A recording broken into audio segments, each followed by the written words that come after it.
3월 11일 수요일 매일 묵상을 시작하도록 하겠습니다. 오늘의 본문 말씀은 요한복음 12장 12절에서 19절까지의 말씀입니다.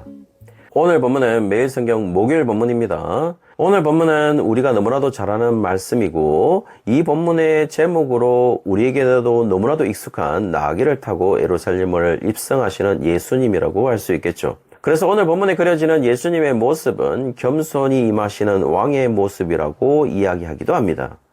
물론 그런 모습이 전혀 없는 것은 아닙니다. 왜냐하면 13절에서 예루살렘으로 입성하시는 예수님에게 종려나무 가지를 깔고 호산나 외치면서 주의 이름으로 오시는 이 곧 이스라엘의 왕이라고 외치기 때문에 그런 외침에 동요하지 않고 어린 나귀를 타시는 장면은 겸손 그 자체라고 할 수 있는 것이죠. 그렇다면 오늘 본문은 겸손하신 예수님을 이야기하는 것이 주 목적일까요? 그리고 그런 겸손하신 예수님이 자기 비하의 모습을 보여주는 것이 진정 본문이 이야기하는 것이라고 할 수 있을까요? 오늘 본문은 어린 나귀를 타시고 예루살렘으로 입성하는 장면을 묘사하고 있습니다. 그렇다면 이 장면에서 말하고자 하는 것은 무엇이었을까요? 이 장면을 가지고 여러 가지 상징적인 해석을 내놓을 수도 있겠지만 상징적인 해석보다는 이 사건을 아주 내추럴하게 보고 그것을 바라보고 있는 유대인들 그리고 제자들 그리고 바리새인들의 시각을 보면서 예수님은 무엇을 우리에게 말해주고 있는지를 살펴보는 것이 좋을 듯합니다. 12절에 명절에 온 큰 무리라고 나오는데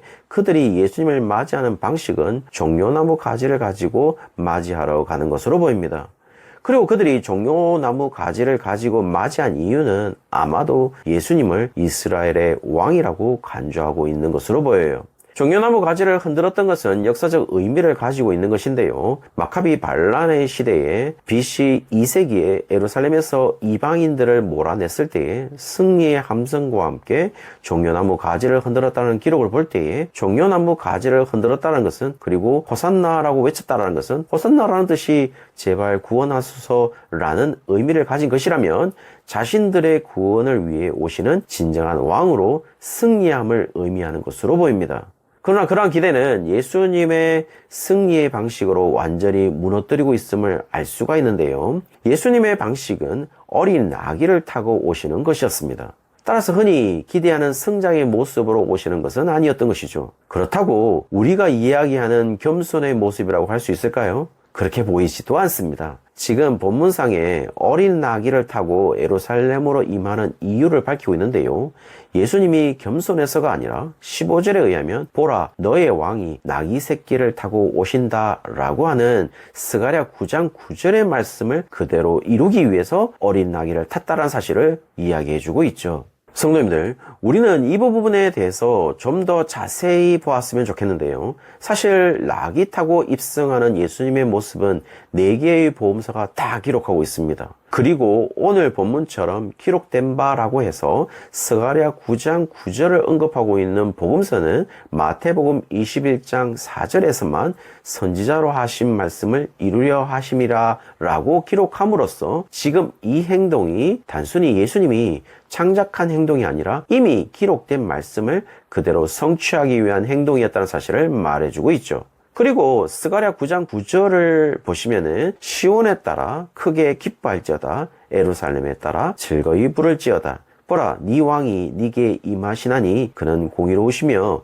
구원을 베푸시며 겸손하여서 나귀를 타시나니 나귀의 작은 것 곧 나귀 새끼니라 라고 말하고 있기 때문에 특별히 겸손하여서 나귀를 타셨다라는 부분은 예수님의 겸손함과 자기 비하를 보여주고 있다고 말씀하실 수도 있습니다. 그러나 예수님의 겸손함을 내세우는 것이 이 본문의 주제일까요? 스가랴 9장 9절에 이야기하는 겸손하여서 나귀를 타셨다라는 것은 오로지 마태복음 21장 5절 하반절만 그는 겸손하여 나귀 곧 멍에 매는 짐승의 새끼를 탔도다라는 스가랴 9장 9절을 그대로 인용할 뿐 같은 사건을 기록하고 있는 마가복음과 누가복음은 스가랴 9장 9절을 인용하고 있다고 표시하고 있지도 않기 때문에 겸손해서 어린 나귀를 타신 예수님을 표현하고 있지도 않아요.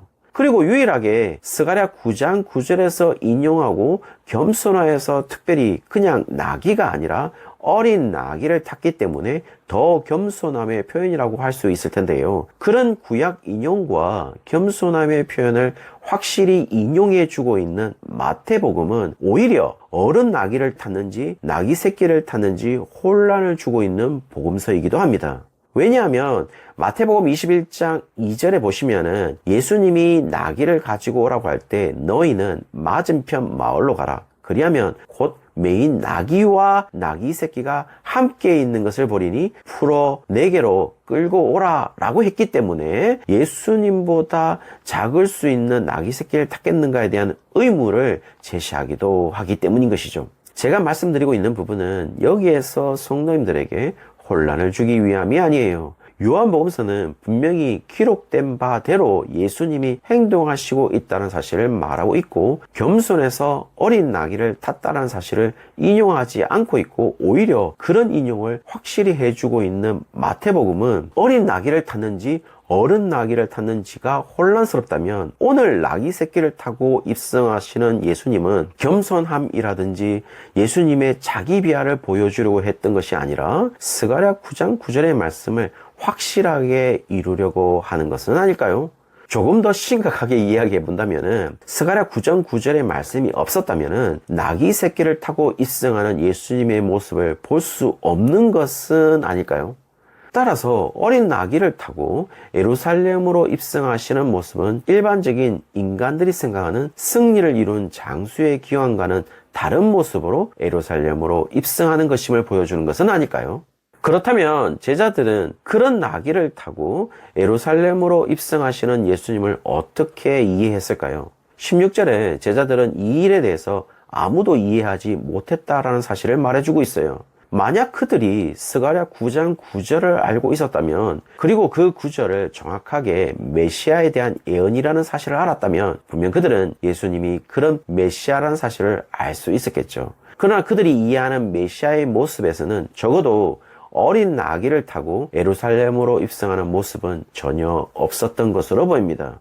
예수님의 예루살렘 입성 모습을 전혀 이해하지 못한 자는 제자들뿐만은 아닌 것으로 보이는데요. 17절에서부터 18절에는 두 무리가 나오는데 이 두 무리는 나귀를 타고 예루살렘으로 입성하는 예수님을 맞이하지만 그들이 맞이하는 이유는 스가랴 9장 9절의 말씀을 성취하시는 예수님으로 이해한 것이 아니라 17절에서는 나사로를 무덤에서 불러내어 죽은 자 가운데서 살리실 때 함께 있던 무리로 그들이 증언하고 있다라고 했는데요.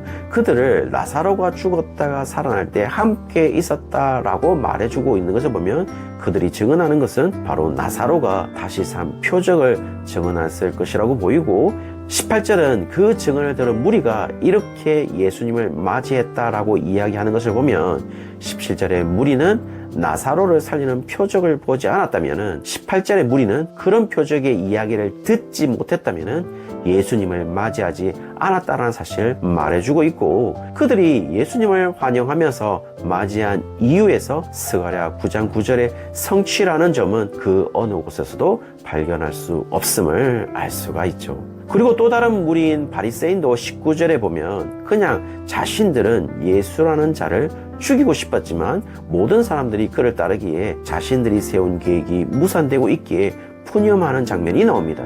그런데 성도님들, 우리가 생각해보면 바리새인들에게 있어서 그들의 최종 목표는 달성합니다.